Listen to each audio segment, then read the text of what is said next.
Selamat pagi Bapak-bapak, Ibu-ibu, saudara-saudari dimanapun berada. Shalom berkah dalam. Berjumpa kembali dengan Sugeng Pramono dalam renungan kisah singkat Santo Cyrilus dari Yerusalem. Cyrilus dilahirkan sekitar tahun 315 pada saat dimulainya suatu masa baru bagi umat Kristen. Sebelum masa itu, gereja mengalami penganiayaan berhebat oleh para kaisar Romawi. Ribuan umat Kristen wafat sebagai martir. Tahun 315, Kaisar Konstantin mengakui agama Kristen sebagai agama resmi. Hal tersebut memang mengagumkan, tetapi bukanlah akhir dari segala masalah. Sesungguhnya tahun-tahun setelah Dekret 315 itu, umat Kristen menghadapi suatu kesulitan baru. Terjadi kebimbangan antara apa yang dipercayai serta tidak dipercayai umat Kristen. Muncul berbagai aliran ajaran sesat yang disebut bid'ah. Banyak imam serta uskup menjadi pembela ajaran-ajaran gereja yang gagah berani. Salah satu di antaranya mereka adalah Uskup Cyrilus dari Yerusalem. Ketika Santo Maximus, Uskup Yerusalem wafat, Cyrilus dipilih menggantikan kedudukannya. Cyrilus menjadi Uskup Yerusalem selama 30 tahun lamanya. 14 tahun dari masa pengabdiannya itu dilibatkannya dalam pengasingan serta pembuangan. 3 kali ia diusir dari kota oleh orang-orang berpengaruh yang tidak menghendaki kehadirannya.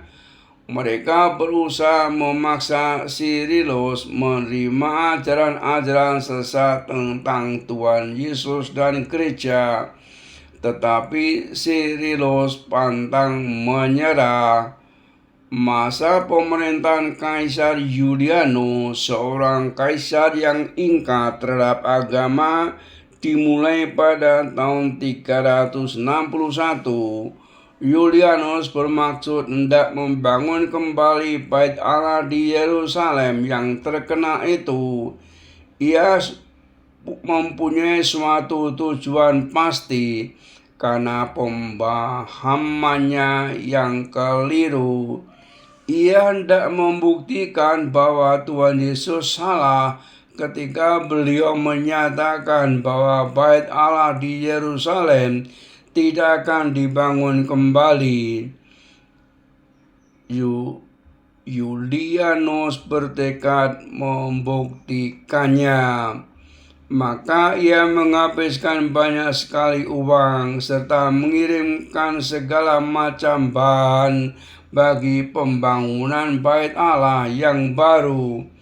Banyak orang mendukungnya dengan menyerahkan barang-barang perhiasan serta emas dan perak. Namun Cyrilus menghadapi situasi yang sulit tersebut tenang sekali. Ia yakin bahwa bait Allah tidak akan dapat dibangun kembali oleh sebab Tuhan Yesus yang adalah Allah telah mengatakannya. Bapak Uskup melihat seluruh bahan-bahan bangunan tersebut dan berkata, "Aku tahu bahwa segala usaha ini pasti akan gagal." Dan memanglah demikian. Pertama-tama badai, kemudian gempa bumi, dan yang terakhir kebakaran. Akhirnya menghentikan usaha kaisar. Pada akhirnya kaisar membiarkan pekerjaan tersebut terbengkalai. Santo Sirilus Bapa tahun 386 ketika usianya sekitar 70 tahun.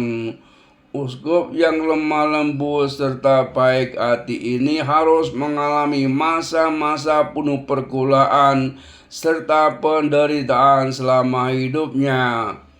Tetapi ia tidak pernah kehilangan semangat oleh karena semua itu demi Tuhan Yesus. Ia senantiasa setia kepada Kristus sepanjang hidupnya.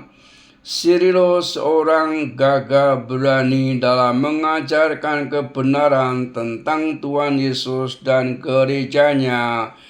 Perayaan 18 Maret, lahir sekitar tahun 315, wilayah Karya Yerusalem. Wafat tahun 386 oleh sebab alamiah. Salam peradaban kasih, terpujilah Tuhan. Amin.